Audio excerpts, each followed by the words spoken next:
السلام علیکم ورحمۃ اللہ وبرکاتہ۔ شاد اسٹڈی ہب چینل میں آپ کا استقبال ہے۔ میں محمد دلشاد آپ کی خدمت میں حاضر ہوں 10ویں جماعت کے نصاب میں شامل نوائے اردو کا 7واں سبق لے کر۔ اس سے پہلے ہم نے جو اس کتاب میں نثری مضامین شامل ہیں، افسانہ پڑھا، اس کے بعد ہم نے سوانح بھی پڑھی اور اس کے علاوہ ڈرامہ آپ بیتی۔ اب ہم پڑھیں گے مضمون، اور یہ اس کے بعد یعنی مختلف مضامین ہیں۔ یہ پہلا مضمون آج ہم پڑھیں گے سر سید احمد خان کا، اور اس سے پہلے ہم سر سید احمد خان کے بارے میں پڑھتے ہیں، اس کے بعد ان کا مضمون پڑھیں گے۔ سر سید احمد خان کی پیدائش 1817 میں ہوئی اور ان کا انتقال 1898 میں ہوا۔ سید احمد خان دہلی کے ایک معزز گھرانے میں پیدا ہوئے۔ سید احمد نے اپنے زمانے کے اہل کمال سے فیض حاصل کیا۔ 1839 میں انہوں نے انگریزی سرکار کی ملازمت اختیار کی اور اس سلسلے میں مختلف شہروں میں ان کی تقرری ہوئی۔ 1862 میں جب وہ غازی پور میں تھے، انہوں نے سائنٹیفک سوسائٹی کے نام سے ایک انجمن بنائی۔ اس انجمن کا مقصد ہندوستانیوں میں مختلف علوم، خاص کر سائنسی علوم کے مطالعے کو فروغ دینا تھا۔ 1869 میں سید احمد خان 1 سال کے لیے انگلستان گئے۔ واپس آ کر انہوں نے انگریزی کے علمی اور سماجی رسالوں کی طرز پر اپنا ایک رسالہ تہذیب الاخلاق جاری کیا۔ اس سے اردو میں مضمون نگاری کو بہت ترقی ملی۔ سید احمد خان نے علی گڑھ میں 1857 میں ایک اسکول قائم کیا۔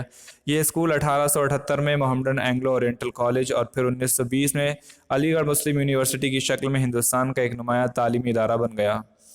1878 میں سید احمد خان کو سر کا خطاب ملا، اس لیے لوگ انہیں سر سید کے نام سے جانتے ہیں۔ سر سید آخری عمر تک قومی سرگرمیوں، کالج کی دیکھ بھال اور تصنیف و تالیف میں مشغول رہے۔ ان کی متعدد تصانیف میں آثار و سنادید، اسباب بغاوت ہند اور سرکشی ضلع بجنور خاص طور پر اہمیت رکھتی ہیں۔ ان کے مضامین کئی جلدوں میں شائع ہوئے ہیں، جن میں سائنس، فلسفہ، مذہب اور تاریخ سے متعلق مضامین ہیں۔ سر سید نے لمبی لمبی تحریروں کے بجائے چند صفحات میں کام کی بات کہنے کا طریقہ رائج کیا، اور اردو ایسے اور انشائیہ نگاری کی روایت کو فروغ دینے میں سر سید اور ان کے رفیقوں نے نمایاں رول ادا کیا۔ سر سید اپنے زمانے کے بڑے مصلحین میں شمار کیے جاتے ہیں۔ انہوں نے زندگی کے ہر شعبے میں اصلاح کا بیڑا اٹھایا۔ اپنی قوم کو جدید تعلیم کی طرف مائل کرنے میں وہ ہمیشہ سرگرم رہے۔ عورتوں کے حقوق پر ان کا یہ مضمون بھی ان کی اصلاحی خدمات کی ترجمانی کرتا ہے۔ عورتوں کے حقوق پر مضمون ہے سر سید احمد خان کا، اسے ہم پڑھتے ہیں۔ عورتوں کے حقوق۔ تربیت یافتہ ملک اس بات پر بہت غل مچاتے ہیں، یعنی شور مچاتے ہیں کہ عورت اور مرد دونوں باعتبار آفرینش کے مساوی ہیں، زندگی گزارنے کے حساب سے برابر ہیں۔ آفرینش کا مطلب زندگی گزارنے، اور دونوں برابر کے حقوق رکھتے ہیں۔ کوئی وجہ نہیں کہ عورتوں کو مردوں سے کم اور حقیر سمجھا جاوے۔ بائیں ہمارے سب کے باوجود ہم دیکھتے ہیں کہ جس قدر و منزلت عورتوں کی مذہب اسلام میں کی گئی ہے اور ان کے حقوق اور ان کے اختیارات کو مردوں کے برابر کیا گیا ہے، اس قدر آج تک کسی تربیت یافتہ ملک میں نہیں ہے۔ مسلمان قانون میں عورتوں کے مردوں کے برابر حقوق اور اختیارات تسلیم کیے گئے ہیں۔ حالت نابالغی میں جس طرح مرد، اسی طرح عورت بے اختیار اور ناقابل معاہدہ متصور ہے، الا بعد بلوغ وہ بالکل مسئلے مرد کے مختار ہے اور ہر ایک معاہدہ کے لائق ہے۔ جس طرح مرد، اسی طرح عورت اپنی شادی کرنے میں مختار ہے۔ جس طرح کے مرد کا بے رضا نکاح نہیں ہو سکتا، اسی طرح عورت کی بلا رضامندی نکاح نہیں ہو سکتا۔ وہ اپنی تمام جائیداد کی خود مالک اور مختار ہے، اور ہر طرح اس میں تصرف کرنے کا اس کو اختیار حاصل ہے۔ وہ مثل مرد کے ہر قسم کے معاہدے کی صلاحیت رکھتی ہے، اور اس کی ذات اور اس کی جائیداد ان معاہدوں اور دستاویزوں کی بابت جواب دہ ہے جو اس نے تحریر کی ہوں۔ جو جائیداد قبل شادی اور بعد شادی اس کی ملکیت میں آئی ہو، وہ خود اس کی مالک ہے اور خود اس کی محاصل کی لینے والی ہے۔ وہ مثل مرد کے دعویٰ بھی کر سکتی ہے، اس پر بھی دعویٰ ہو سکتا ہے۔ وہ اپنے مال سے ہر ایک جائیداد خرید سکتی ہے اور جو چاہے اس کو بیع کر سکتی ہے، یعنی بیچ سکتی ہے۔ وہ مثل مرد کے ہر قسم کی جائیداد کو ہبہ یعنی تحفے میں دے سکتی ہے اور وصیت اور وقف کر سکتی ہے۔ وہ رشتہ داروں اور شوہر کی جائیداد میں سے بتربیت وراثت ورثہ پا سکتی ہے۔ وہ تمام مذہبی نیکیوں کو جو مرد حاصل کر سکتا ہے حاصل کر سکتی ہے۔ وہ تمام گناہوں اور ثواب کے عوض دنیا و آخرت میں وہی سزا و جزا پا سکتی ہے جو مرد پا سکتا ہے۔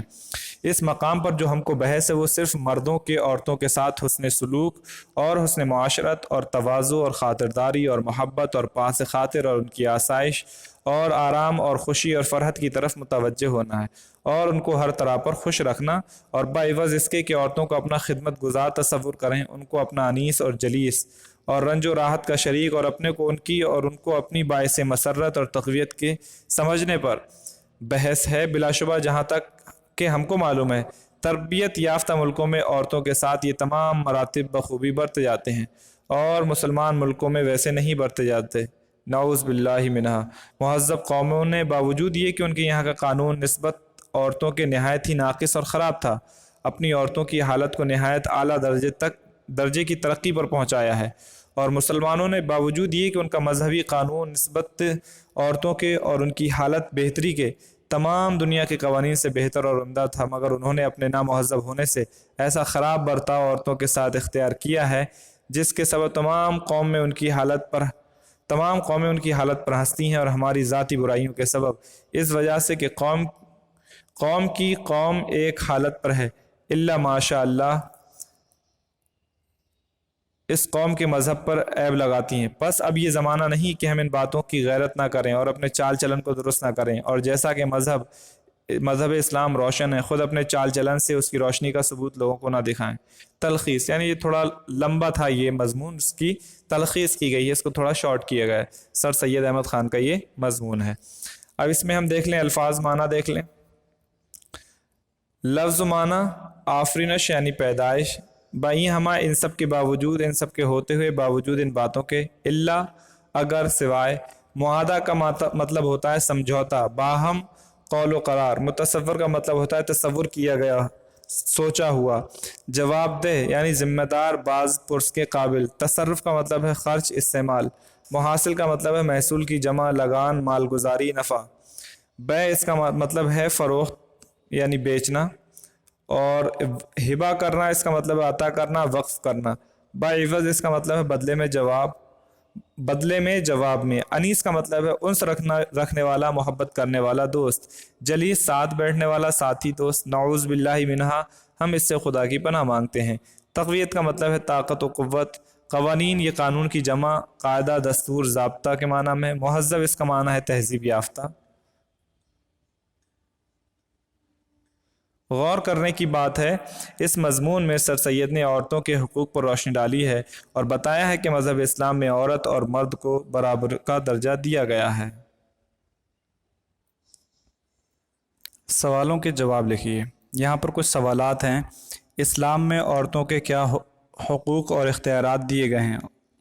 تو اس کا جواب یہ ہے کہ اسلام میں عورتوں کے حقوق کو واضح طور پر بتا دیا گیا ہے۔ جس طرح مرد کو اپنے معاملات میں فیصلہ کرنے کا حق ہے، ویسے ہی عورت کو بھی ہے، چاہے جائیداد کی خرید و فروخت، تحفہ و تحائف دینا، وصیت کرنا اور وقف کرنا، وراثت میں حصہ اور نیکی و برائی کے، مرد کی طرح بدلہ پانے کے حقوق بھی عورتوں کو حاصل ہیں۔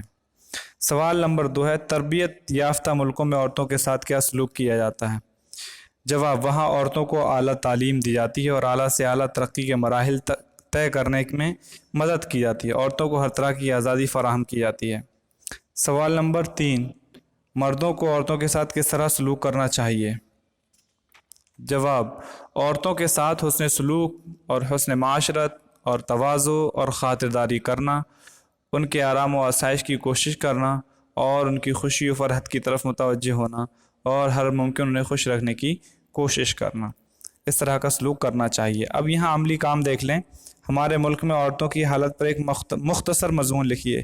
مختلف شعبے میں شہرت حاصل کرنے والی 5 ہندوستانی عورتوں کے نام لکھیے۔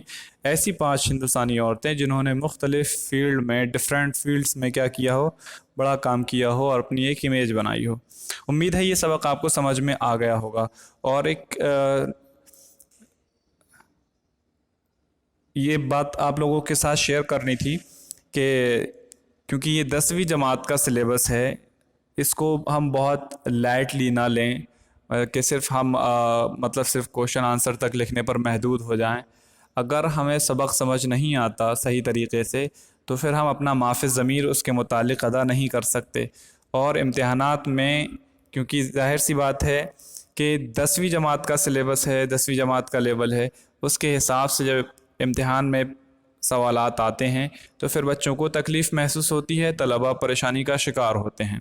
ابھی وقت ہے، بہتر یہ ہے کہ آپ تیاری کریں، اچھے سے زبان کو سیکھنے کی کوشش کریں۔ صرف یہ نہ سوچیں کہ ہم سوالات اور جوابات تک محدود رہ جائیں، حل ہم لکھ لیں، اس کے بعد ہم یہ نہ سوچیں کہ اس حل کے لکھنے کا فائدہ کیا ہے اور ہم آگے بڑھنے کی کوشش کرتے رہیں، تو اس سے ہرگز فائدہ نہیں ہوگا بلکہ آپ کو نقصان ہو سکتا ہے۔ کوشش کریں کہ اس کو آپ وقت دیں اور سوالات حل کرنے کے ساتھ ساتھ سبق کو سمجھنے کی کوشش کریں۔ کسی بھی طرح کی کوئی پرابلم ہے آپ کمنٹ باکس میں ضرور پوچھیں، انشاءاللہ آپ کی ہیلپ کی جائے گی۔ ملتے ہیں آپ سے اگلی ویڈیو میں ایک نئے سبق کے ساتھ، تب تک خوش رہیں، آباد رہیں، اللہ حافظ۔